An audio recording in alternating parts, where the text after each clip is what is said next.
Back with Bubba O'Neill, the AD of UCSD #1. I got that right the first time this time. You were at a big meeting yesterday for the Southwest District or figuring out what the heck's going to be happening in Wyoming schools this coming year. What are the progressions and where are you at as far as making some final decisions for the year to come? There's been a lot of first readings on moving seasons back. Really we talk about at the state level, the three-legged stool, which is budgets, time in the classroom, and overnight stays, the travel portion of it.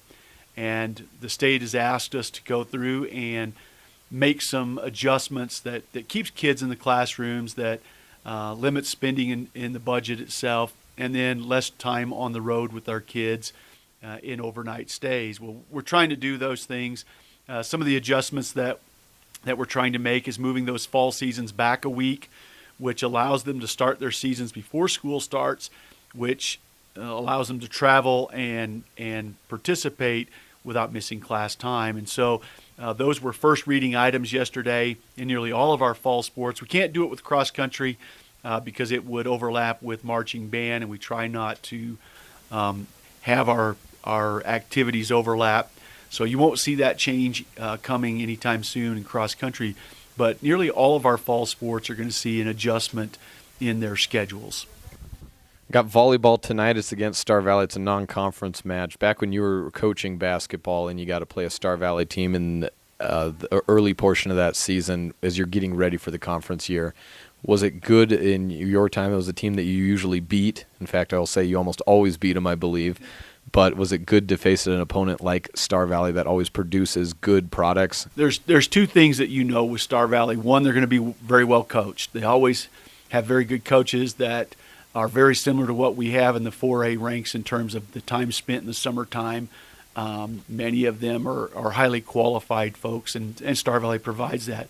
The second thing is their kids come with a lot of spit. They're going to come and compete at a high level, and in many cases they're very similar in terms of athletically to Evanston, very like-sized schools, and very like type athletes.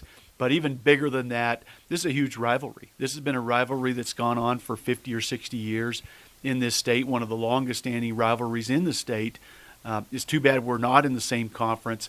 We're not, and this is our opportunity to compete against each other. It's bragging rights between the two communities. We have two LDS communities that many of these people are related, and they can talk about how their grandfathers competed against Evanston, or their dads competed against Evanston, or moms for that matter. And it's kind of a fun atmosphere because they're going to bring a lot of fans. We're going to bring a lot of fans, and the kids are going to compete at a high level. And like I said, it's a lot of fun to be there and be a part of that. Anything else you got for us this week?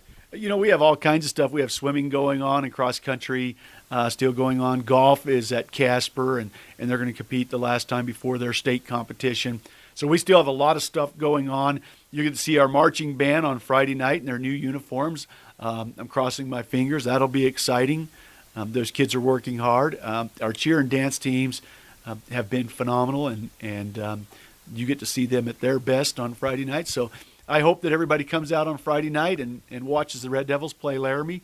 Should be a good ball game. Bubba O'Neill, thanks so much. Thank you for having me.